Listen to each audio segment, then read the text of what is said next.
전뉴스 2부 시작합니다. 야당이 이상민 행정안전부 장관의 해임 건의안을 단독 처리한 후 전국에는 후폭풍이 이어지고 있습니다. 이미 처리 시한을 넘긴 내년도 예산안 협상은 재개되지 않고 있고 이태원 참사 국정조사도 진통이 예상됩니다.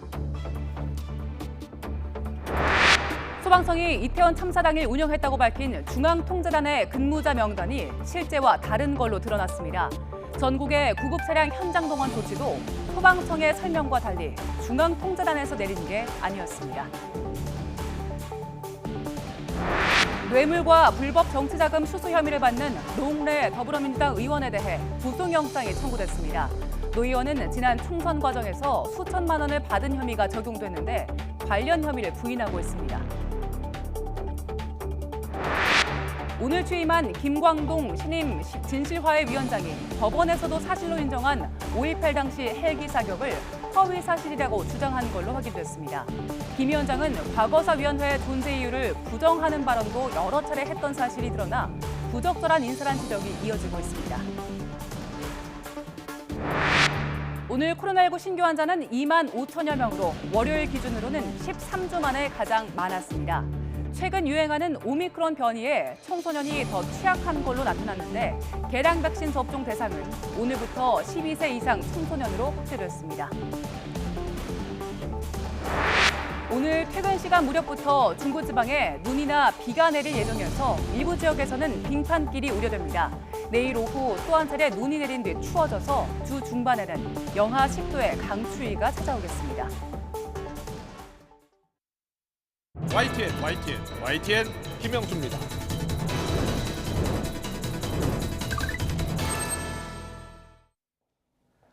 휴일인 어제 국회 본회의에 상정된 이상민 행안부 장관 해임 건의안. 국민의힘 의원들의 집단 퇴장 속에 찬성 182표, 무효 1표로 통과했습니다. 169석의 민주당 의원뿐 아니라 정의당 의원과 국민의힘 권은희 의원도 투표에 참여했습니다. 이에 대해서 대통령실은 입장이 없다면서 무응답 방침을 고수하고 있습니다. 여당에서는 이재명 방탄용 대선 불복이라면서 민주당에 비판을 쏟아냈고 야당에서는 윤석열 대통령이 국회 요구를 무시해서는 안 된다면서 결단을 촉구했습니다. 여당 이태원 국정조사 특위위원들이 사의를 표한 가운데 여당은 오늘도 민주당을 향해 입법 전행 국정 딴지 걸기라며 공세를 이어갔고 야당은 정부의 첫 책임을 묻는 단추를 깬 것이라면서 윤 대통령이 국회의 뜻을 존중하라며 압박했습니다. 여야 대표의 오늘 발언 듣고서 더 정치 풀어가겠습니다.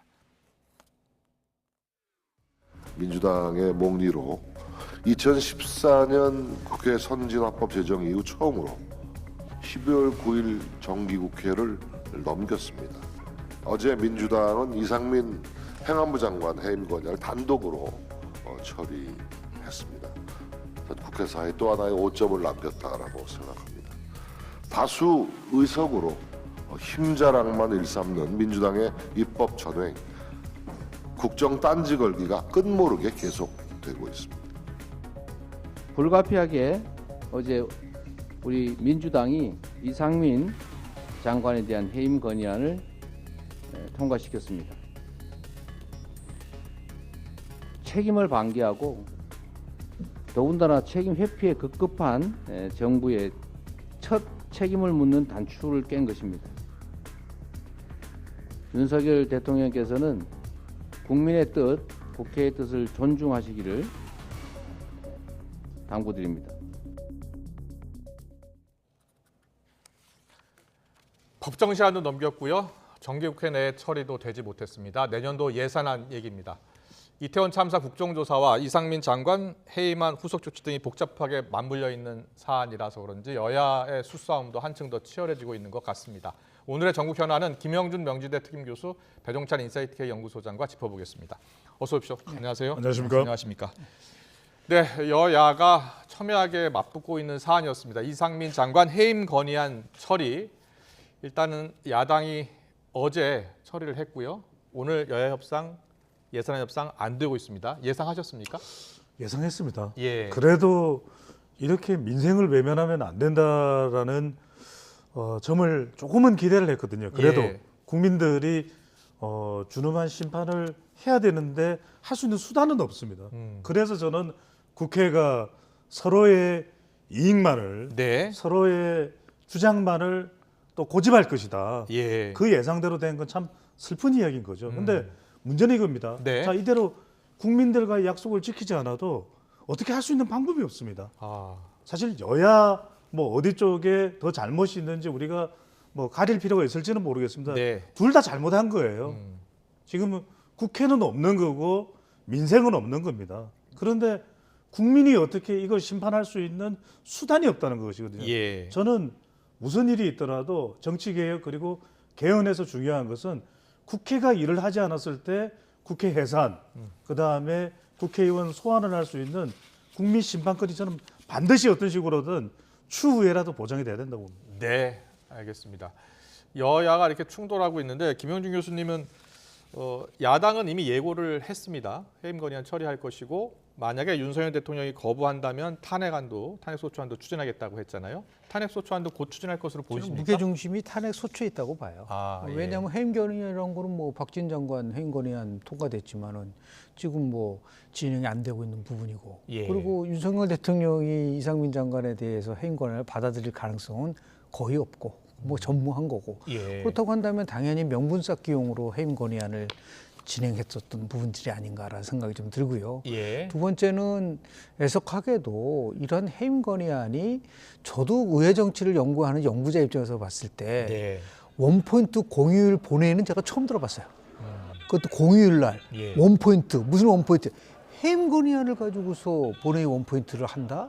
이게 이례적인 거죠. 이거는 이제 김진표 의장은 15일 예산안을 처리하기 위하기 때문에 민주당의 손을 들었다고 얘기를 하고 있기 때문에 한번 보겠어요. 15일 날은 이제 아마 그런 의미에서 예산안이 15일 정도까지는 마무리되지 않을까 생각이 좀 드는데 네.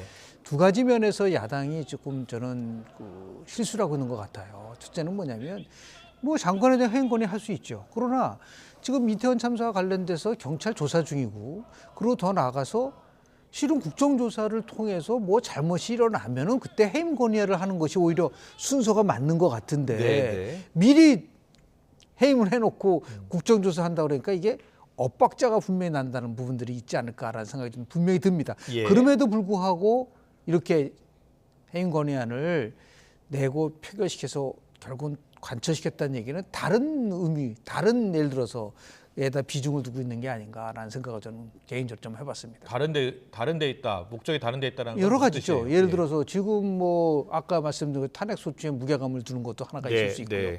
두 번째는 지금 굉장히 지금 이재명 당대표에 대한 사법 리스크가 현실화되고 있는 상태에서 국민들의 관심을 분산시킬 수 있는 방법도 있을 수가 있다고 보는 거고요. 네. 세 번째는 결국은 민주당 중심의 예산안을 통과시키려고 하는 데 있어서의 나름대로 예를 들어서 해임 건의안을 부결하면 예를 들어서 받아들이지 않으면 결국 우리도 그러면 민주당 수정안을 내놓을 수밖에 없다라고 하는 그러한 명분 쌓기용으로 이거를 해임 건의안을 카드를 사용한 게 아닌가라고 하는 그러한 그 추론이 가능하지 않나 생각을 하게 됩니다. 네, 국민의힘은 이상민 장관의 해임 건의안 통과를 이재명 대표의 방탄용이라는 이야기를 계속하고 있잖아요. 네. 실제로 이재명 대표의 방탄용이라고 주장하는 근거가 어디에 있다고 보세요? 저는 뭐 더불어민주당이 방탄의 성격을 가질 때도 있다고 봅니다. 하지만 예.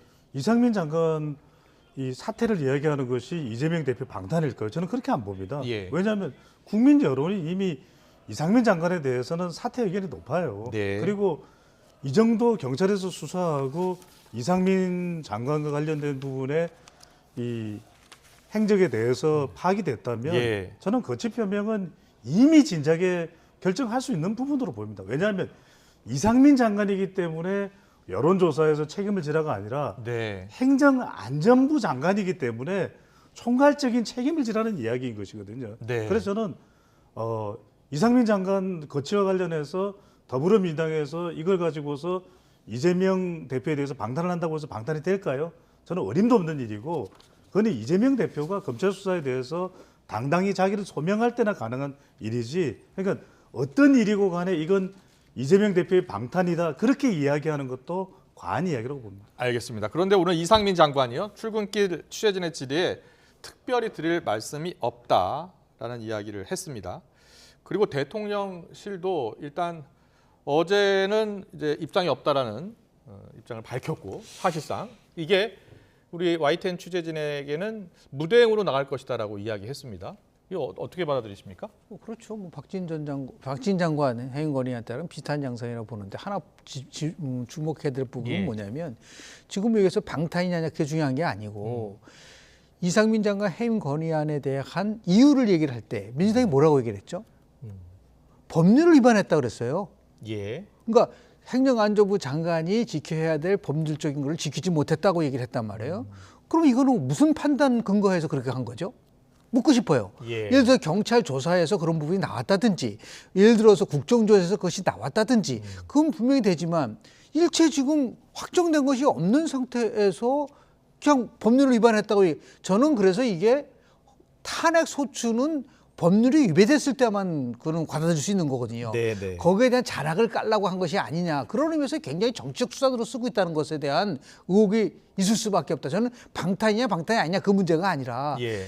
하나 진짜 걱정스러운 거는 왜 이재명 당대표가 되고 나서 헌정사상 최초의 일이 너무 많이 일어나고 있다는 거예요. 국회 내에서 예. 두 번의 지금 장관 해임 건의안이 있었죠. 지금 대한민국에서 야당이 자체 수정안을 내가지고 예산을 처리하겠다고 한 걸 들어본 적이 있나요? 전 들어본 적이 없어요. 자꾸만 이렇게 이례적이고 헌정사 최초의 부분들이 나오게 되면 그 피해는 누가 봅니까? 뭐 국민의힘이 봅니까?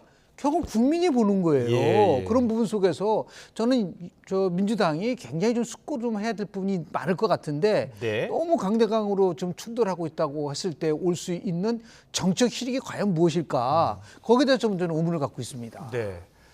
자, 야당의 정치적 실익이 얼마나 있는지 모르겠다. 의문을 갖고 있다라고 이야기를 하고 있거든요. 어떻게 보세요? 글쎄 이제 저는 그 실익이라는 것이 예.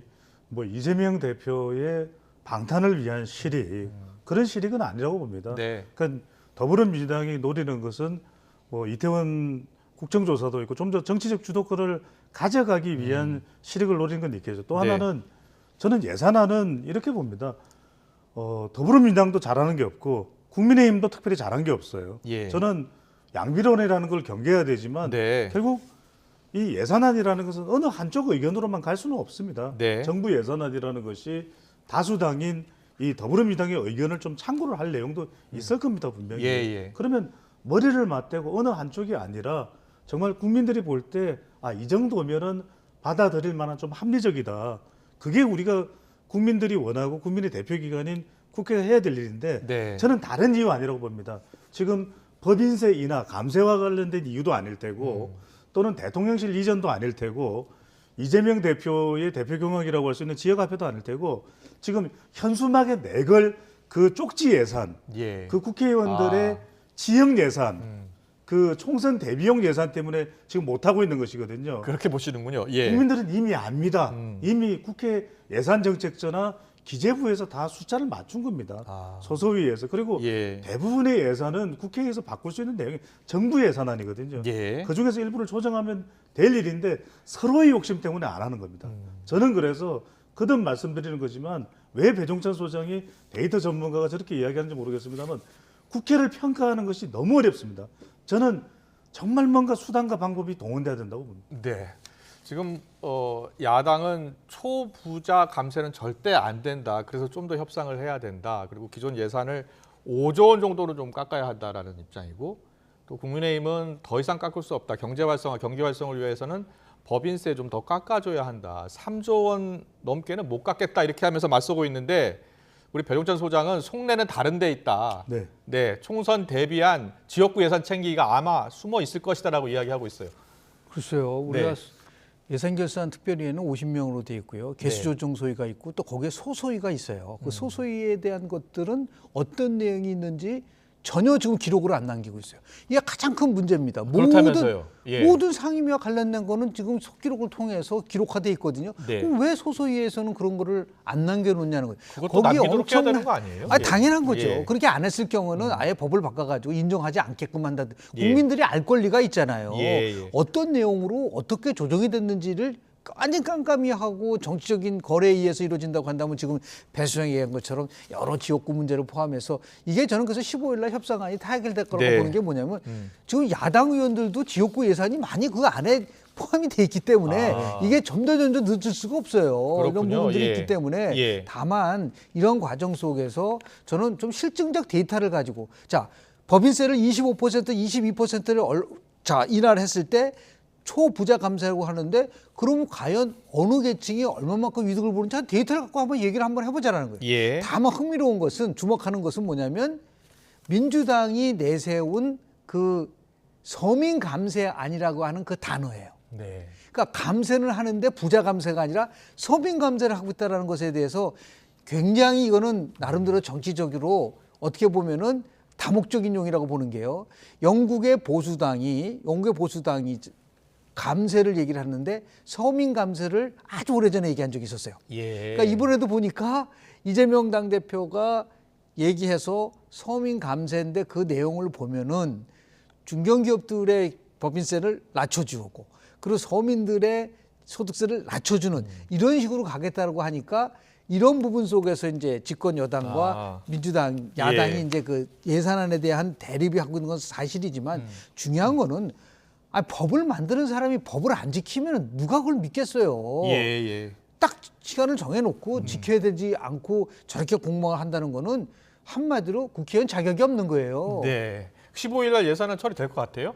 그렇게 할 거라고 믿고 그렇게 안 예. 한다고 한다면 저 국회에 대한 무용론이 다시 거세게 일어날 가능성이 저는 크다고. 15일은 알겠습니다. 받으셔야 되겠죠. 15일이 예. 중요한 이유는 미국 연준도 15일 날 FOMC에서 기준금리 인상이 발표되는데 지금 빅스텝 0.5 BP가 유력해지거든요. 네. 그럼 우리가 만약에 예산도 못 지키는 국가라면 외국인 투자자들이 어떻게 보겠습니까? 네. 기준금리 알겠습니다. 차, 예금 금리 차까지도 미국이 환율차가 발생하면 외국인 자금이 더 빠져나갈 겁니다. 네. 저는 그런 차원이라서 적어도 우리 정도 크기의 경제력을 가지고 있는 국가라면 15일 통과돼야죠. 알겠습니다. 뭐 50bp 정도, 0.5%포인트 네. 정도 더 올릴 것으로 예상이 되고 있는데 두 분 모두 15일까지는 반드시 처리해야 한다라는 생각을 이야기해 주셨습니다. 그런데 박진 외교부 장관 회의만 처리될 때는 통과됐을 때는 대통령실이 바로 다음 날 바로 거부 의사를 밝혔잖아요.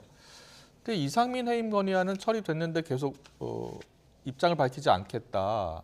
당분간 무대응으로 나가겠다라고 했잖아요. 네. 어떤 이유가 있다고 보세요? 저는 여론의 부담이라고 봅니다. 지금 이따가 우리가 이제 윤석열 대통령 지지율 분석할 시간이 가능할지 모르겠습니다만 해보죠. 대통령 뭐. 지지율도 대체적으로 올라가는 추세였다가 이제 오늘 발표된 리얼미터 조사에서는 조금 주춤한 모습이거든요. 보여주실래요? 그러면 네. 잠깐 보고서 결과에서는 이야기하셔도 됩니다. 바로 예. 보시면 좋을 것이 예.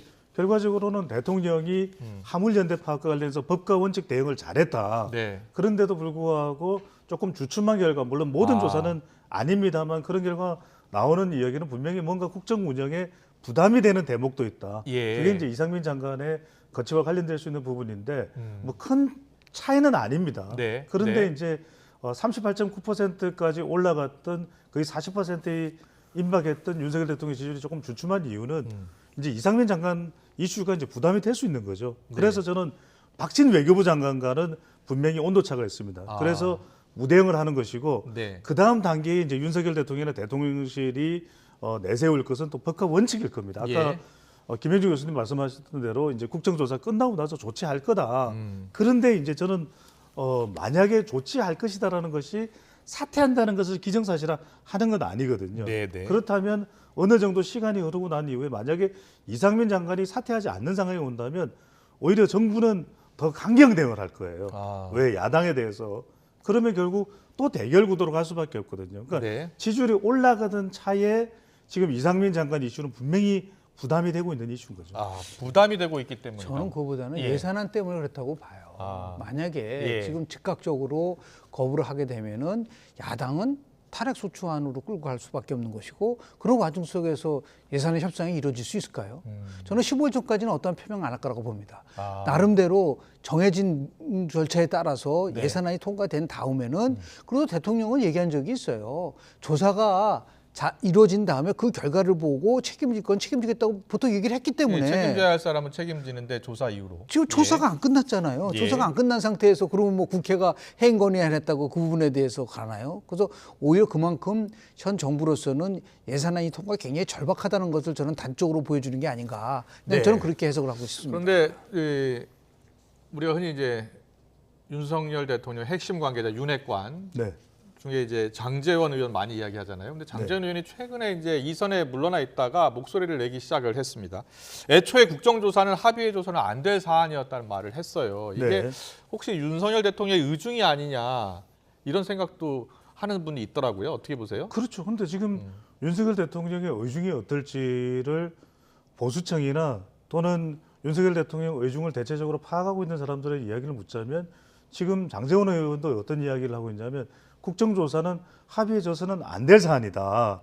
그 이야기는 이상민 장관과 관련해서 해임 건의안을 지금 통과시키고 탄핵 소추권을 운운하는 더불어민주당의 내화부동에서는 안 된다는 것이 장제원 의원의 입장이잖아요. 그러면 장제원 의원은 어떤 생각일까요? 이상민 장관 사퇴에 반대입니다. 네. 그거는 윤석열 대통령의 의중을 나름 읽었다고 판단한 장제원 의원의 행동이겠죠. 그리고 김기현 의원마저도 건은희 의원이 해임 건의안에 표결에 참여한 것에 대해서 우리 당 사람 아니라고 본다. 예. 그러면 이런 일련의 주변 인물들의 태도를 보면은 네.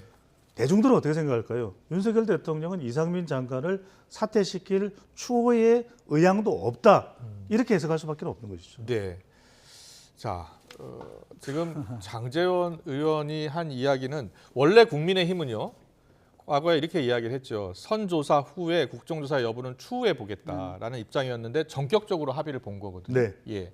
그런데 이와 관련해서 주호영 원내대표가 너무 합의를 서두른 것 아니냐 이런 당내 비판이 좀 있는 것 근데 같더라고요. 그거는 뭐 여러 가지 각도에서 볼 수가 있겠는데 대통령의 의중이 실린 거가 반영이 안 됐다라고 볼 수 있겠지만 또 하나는요. 주호영 원내대표는 원내 총사령탑이잖아요. 네. 만약에 안 받았으면 어떻게 했을까요? 당연히 야 3당이 공조해서 단독으로 국정조사 하겠죠. 네, 그때 단독으로 국정조사 안도 만들었죠. 그렇죠. 예. 그렇기 예. 때문에 이 상황 속에서 어차피 국정조사는 갈 수밖에 없다. 불가피하다면 그걸 나름대로 참여를 해서 방어를 하는 게 훨씬 더 실익이 있다고 판단하고 이번에도 지금 국정조사위원들 다 지금 사퇴 표명하지 않았습니까? 네. 그러면 그렇다고 해서 이게 끝나나요? 지금 단독으로도 야당 단독으로도 하겠다는 거 아니겠습니까? 이게 실은 훨씬 이전에 같은 일이 반복됐었어요. 예. 그렇기 때문에 이거는 단순하게 뭐 하지 말아야 되느냐 걸 넘어서서 국회 과정, 의회 과정 속에서 불가피하게 국정조사로 갈 수밖에 없었다. 그런 일이 있지 않았나 생각을 합니다. 알겠습니다. 자, 예산안 처리 법정 시한 말씀드려 넘겼고요. 정기국회 내에서 처리도 지금 무산이 됐으니까요. 그런데 두 분 모두 국회 선진화법 시행 이후 지금 최대 지각 처리라는 이런 불명예 없애고 반드시 15일까지는 처리를 해야 한다는 이야기 하시고 계신데 주호영 원내대표, 박홍근 원내대표의 생각은 조금 다른 것 같습니다. 여야 목소리 듣고 계속 이야기 나누겠습니다. 입만 열면 서민 감세, 무슨 초부자 감세 이렇게 이야기를 하는데 실제적으로 서민들 주식 투자하는 분들 많지 않습니까? 법인세 낮추면 그게 서민들에게 돌아가는데 오늘 이 통계도 나왔지 않습니까? 그 법인세 낮추면 60-70%의 이 소액 주주들에게 혜택이 돌아가는데 그것은 외면하면서 서민 감세 하는 것이 좀 받아들여지지 않습니다. 윤석열 정권은 오직 극소수 특권 세력만을 위한 정부입니까? 묻지도 따지지도 않고 초부자 감세만 외치는 정부 여당의 태도에 개탄을 금할 수 없습니다. 계속 극소수 초부자 감세만을 고집하며 민생 예산 발목을 잡는다면 민주당은 더는 물러설 길이 없습니다. 국민 다수의 편에서 민생 경제를 지키기 위한 민주당 수정안을 발의할 것임을 분명히 밝혀둡니다. 네, 오늘 여야가 물밑 접촉을 하고 있는지는 모르겠습니다만 15일까지는 이제 얼마 남지 않았어요. 네. 목요일이니까요. 그런데 이 법인세 최고세율 인하요. 25%인데 국민의힘은 22%까지 낮춰야 한다는 것이고 민주당은 절대 안 된다는 겁니다. 이거 이견을 좁힐 수 있을까요? 뭐 정치라는 거는 뭐 협상을 예. 통해서 이루어지는 거 아니겠습니까? 지금 이제 왜 그러면 법인세를 낮추는 데 대한 배경에 대한 나름대로의 우리가 이해가 좀 필요하잖아요. 네. 지금 글로벌 경기가 침체돼 있고 지금 수출이 석 달째 지금 감소돼 있는 부분들이 있고요. 내년도 경제 성장률이 지금 1%대로 나오고 있단 말이에요. 예. 그렇다고 한다면 이 시점에서 가장 중요한 것은 기업의 활동력을 강화시키고 수출을 높이고 이런 부분들이지 않습니까? 이게 지금 상황이 바뀌었는데 과거 2005년 전에 문재인 정부가 정권을 잡았을 때 상황과 예. 지금 윤석열 정부가 정권을 잡았을 때 그 상황이 다르다고 한다면 정권을 잡은 사람에게 1차적으로 우선권을 주고 그럼에도 불구하고 정말 초부자 감세에 의해서 서민들이 고통을 받는다면 2024년도 총선에서 심판받는 거예요. 예. 민주주의 국가에서는 그만큼 자기가 책임을 지고 정책을 펼치고 거기에 대해서 책임을 묻는 장치가 있잖아요. 예. 그렇게 해야지 무조건 자신들이 5년 전에 정권 잡고 법인세 이렇게 올리고 했을 때 기업의 경쟁력이 높아지고 경제가 살아났나요? 그런 부분에 대해서 왜 반성을 안 하죠? 예. 그러면서 봤을 때 결국은 국민들이 판단을 하는 거예요. 국민들에도 다 수첩이 있어요. 네. 다 적어 놓습니다. 누가 잘했고 못했고. 그런 의미에서 대승적 차원에서 빨리 이런 지금 말싸움할 때가 아니에요. 왜 그러면 12월 2일 날 예산안을 통과하라고 만들어놨죠?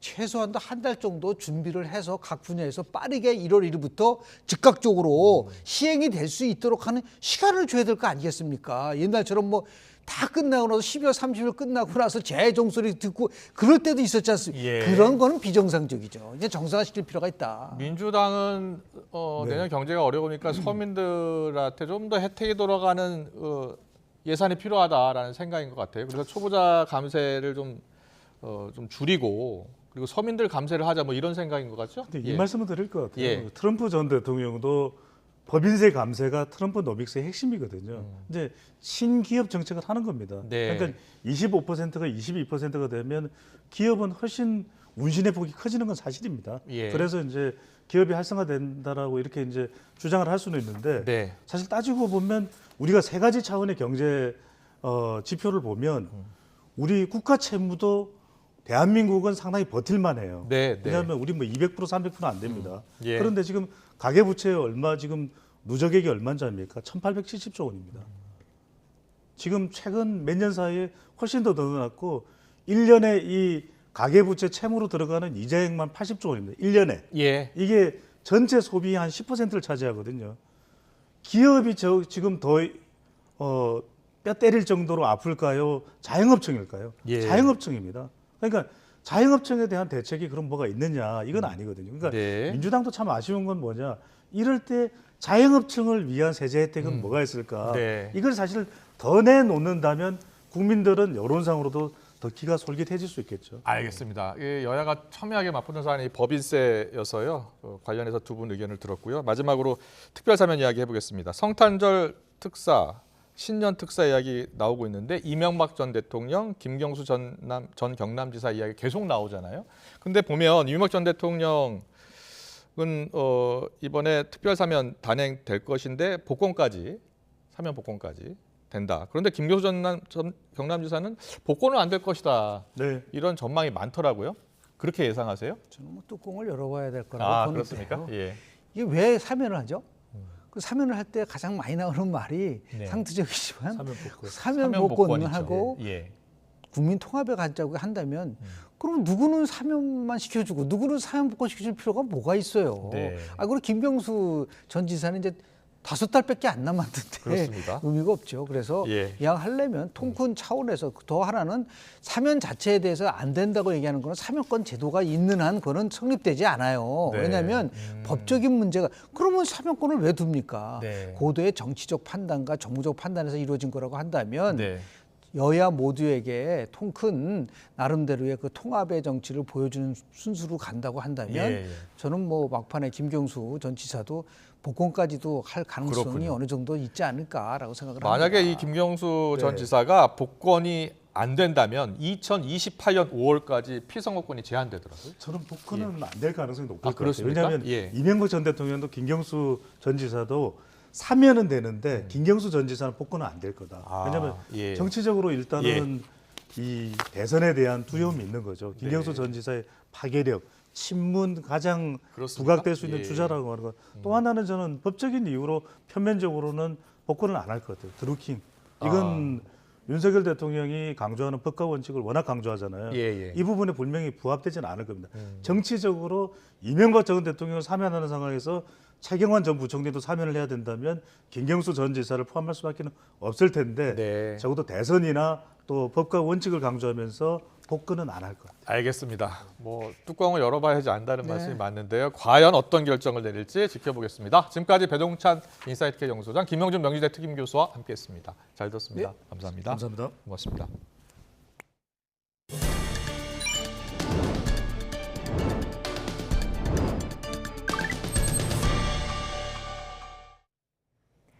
FTA가 체결된 미국 시장에서 관세가 붙지 않는 점을 악용해 인도산 금 액세서리를 한국산으로 속여 판 일당이 붙잡혔습니다.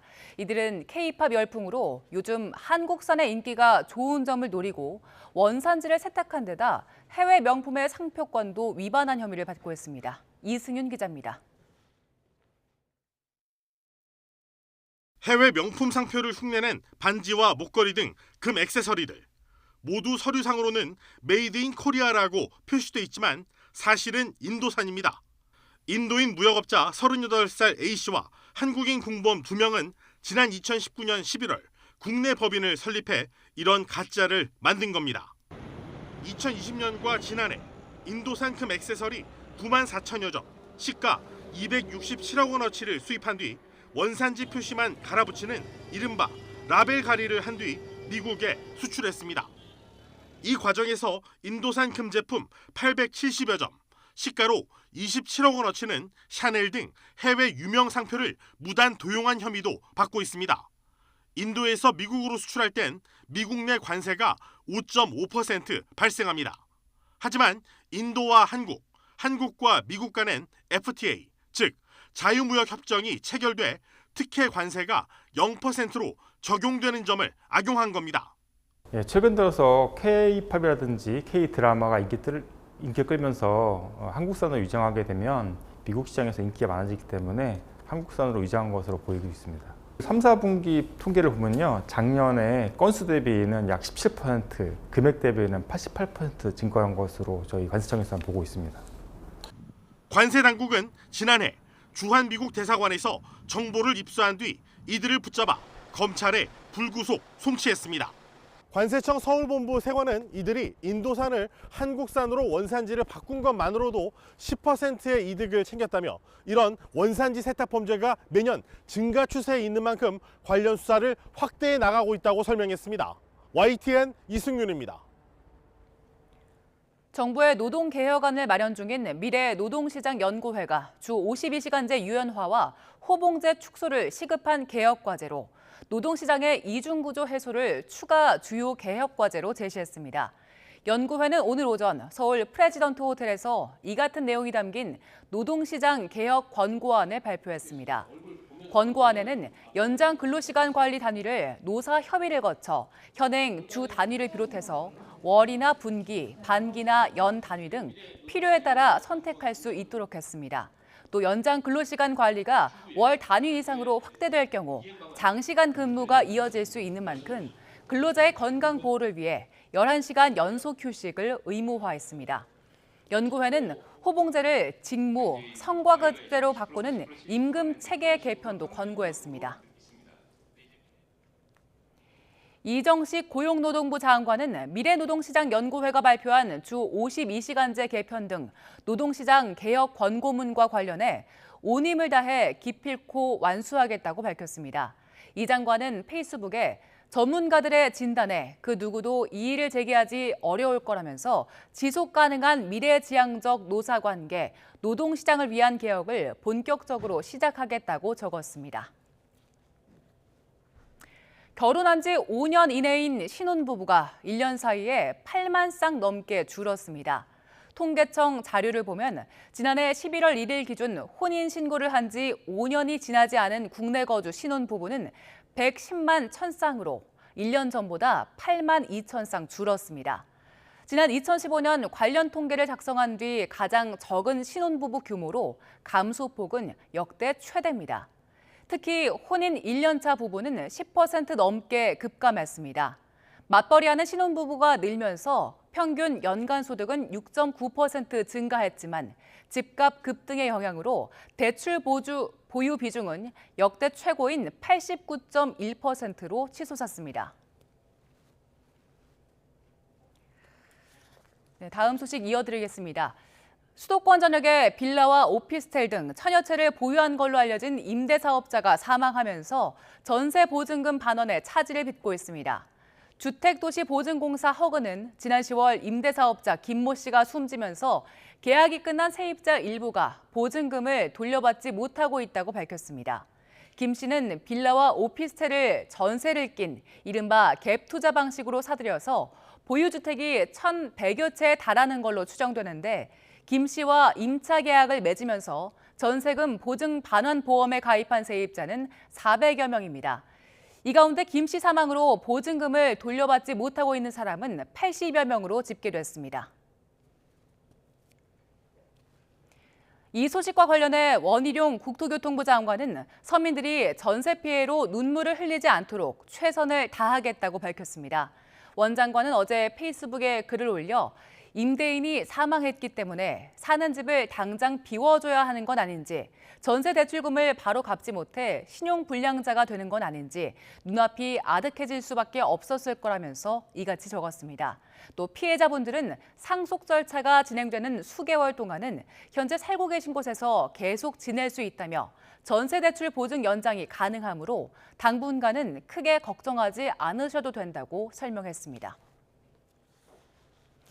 수도권의 한 지역 농협이 150억 원대 달하는 신용대출을 불법으로 해줬다가 수십억 원의 손실이 났습니다. 조합원인 농민들의 손해가 난심인데 조합 측은 조합원들에게 제대로 알리지도 않고 재발 방지 등의 조치도 신속히 하지 않아서 비난을 사고 있습니다. 김학무 기자의 보도입니다. 수도권의 한 지역 농협. 이 농협의 한 지점이 2019년부터 3년간 브로커를 통해 모두 200여 명에게 1인당 수천만 원씩 모두 150억 원을 대출해 줬습니다. 신용등급 미달 등의 이유로 은행 대출이 거부된 사람들에게 농협 직원과 짜고 대출을 해준 겁니다. 그런데 이들 가운데 60여 명이 지난해 파산하면서 28억 원의 손실이 발생했습니다. 농협 측은 담당 직원을 경찰에 고발했고 지점장 등 2명은 10달이 넘도록 대기 발령 상태입니다. 경찰은 대출이 한 지점에서 발생했지만 전체 금액이 150억 원이나 돼 지점의 위 조직도 관련돼 있을 수 있다고 보고 수사 중입니다. 하지만 농협 측은 조합 규모를 고려하면 이 대출로 인한 손실이 큰 규모는 아니라는 입장입니다. 저희가 대출이 총 2조 원이 좀 넘는데요. 그리고 또 대손 충당금 자체가 계속 또 쌓아놓고 있기 때문에 그게 크게 경영에 부담되거나 이러지 않습니다. 조합원들은 현 조합장이 내년 조합장 선거를 의식해 사건을 쉬쉬하고 있다고 주장합니다. 이뿐만이 아닙니다. 2017년 이 농협 지점에서 근무하던 현 조합장의 동생이 수천만 원의 뇌물수수 비리를 저지르고도 실형을 선고받기까지 4년여간 농협에서 계속 근무하는 특혜를 받은 사실도 드러났습니다. 공개로다가 조합원들이 알려갖고 다시는 그런 일이 발생되지 않게끔, 재발하지 않게끔 그런 제도적인 장치를 만들어야 하는데 자기 명예만을 위해서 그런 잘못되는 것을 가리고 친가족인 직원의 뇌물수수 비리에다 150억 원대 불법 부실 대출까지 이어지면서 그 피해가 조합원인 농민들에게 고스란히 돌아가고 있습니다. YTN 김학무입니다. 이스타항공 채용 부정 혐의로 재판에 넘겨진 이상직 전 의원 등이 재판에서 혐의를 부인했습니다. 업무 방해 혐의로 기소된 이스타항공 창업주 이상직 전 의원과 최종구 전 대표 측은 오늘 전주지법에서 열린 첫 공판에서 제기된 혐의와 관련해 공모한 바가 없다고 주장했습니다. 함께 기소된 김유상 전 대표 측은 사실관계를 크게 다투는 건 없지만 합격, 인원 등 일부 인정할 수 없는 공소사실이 있다고 밝혔습니다. 이들은 지난 2015년 11월부터 2019년 3월까지 점수가 미달한 지원자들을 채용하도록 인사 담당자들에게 외압을 가한 혐의로 기소됐습니다. 미국의 달 탐사 프로젝트 아르테미스 1호의 첫 단계로 달 궤도를 선회한 무인 우주선이 20여일의 항해를 마치고 돌아왔습니다. 미국 나사는 이번 비행을 시작으로 달 탐사 프로젝트에 박차를 가할 계획입니다. 조용성 기자의 보도입니다. 허공에 세 가닥의 줄이 길게 늘어지더니 끝에 달린 낙하산이 활짝 펴집니다. 공기의 저항을 받으며 유유히 내려오던 우주선은 미국 캘리포니아주 샌디에이고 연안인 태평양 바다 위로 떨어집니다. 달 궤도를 선회한 무인 우주선 오리온이 임무를 마치고 돌아온 겁니다. 지난달 16일 미국 플로리다주 케네디 우주센터에서 우주로 발사된 지 25일 만입니다. 이날은 미국의 유인달 탐사 아폴로 계획의 마지막인 아폴로 17호가 달 표면에 닿은 지 정확히 50년이 되는 때입니다. 우주선은 마네킹을 태우고 궤도 비행을 하면서 달 표면에 130km 상공까지 근접하는 데 성공했습니다. 비행사 탑승이 가능한 우주선으로서는 지구에서 가장 먼 43만 2,000km 지점까지 도달한 기록도 세웠습니다. Artemis 1 has thus far been pretty phenomenal, right? You know, the whole point of a test flight is to prove that we did the engineering and the design work correctly. 무사 귀환의 최대 관건은 방열판이 제대로 작동하는지 여부였습니다. 대기권을 돌파할 때 태양 표면 온도의 절반 가까이 되는 섭씨 2,800도를 견뎌내야 하기 때문입니다. And so we need to make sure that heat shield performs as we intend it to perform so we can fly crew on Artemis 2.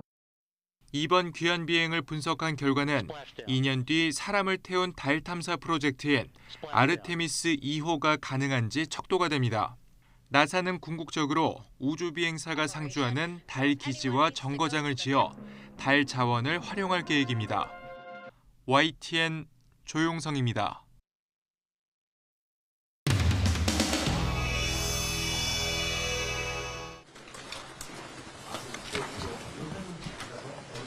무슨 얘기 나누셨는지. 예산안에 관해서 여야 간에 합의가 되지 않았기 때문에 12월 15일에 다시 이 본회의를 열어서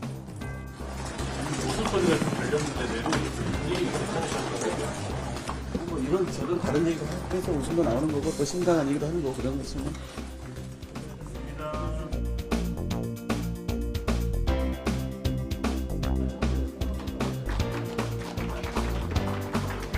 민주당이 기어이 이 해임 건의안을 오늘 표결에 붙여야겠다고 합니다.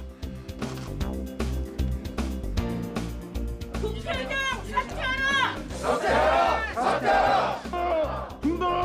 뭐야 이거 카메라 오니까 또 소리 높이고 잘못 온것 같은데 한쪽에만 서 있지 뒤로 가 있지 당리당략 국민심판 외면하는 대선불복 원장 비판하라니까 김영태 비판해야겠다.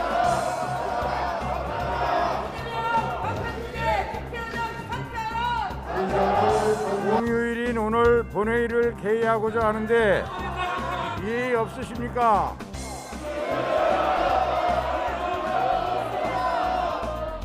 절대다수당으로서 힘자랑 근육자랑 계속하고 있는데 여러분들 그러다가 근육이 터집니다.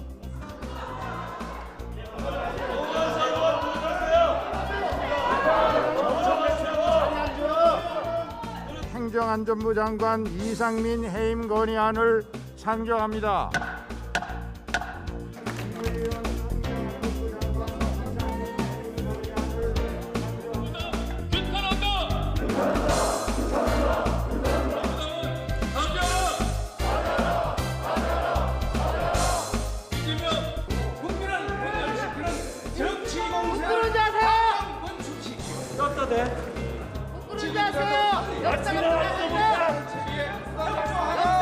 내가 하는데 지나가지도 못해.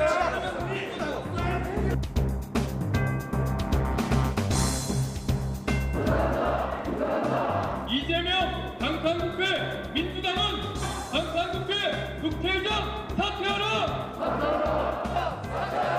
해임 건의 강행 처리 민주당 규탄한다!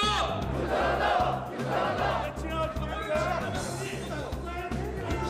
역사가 평가할 거예요.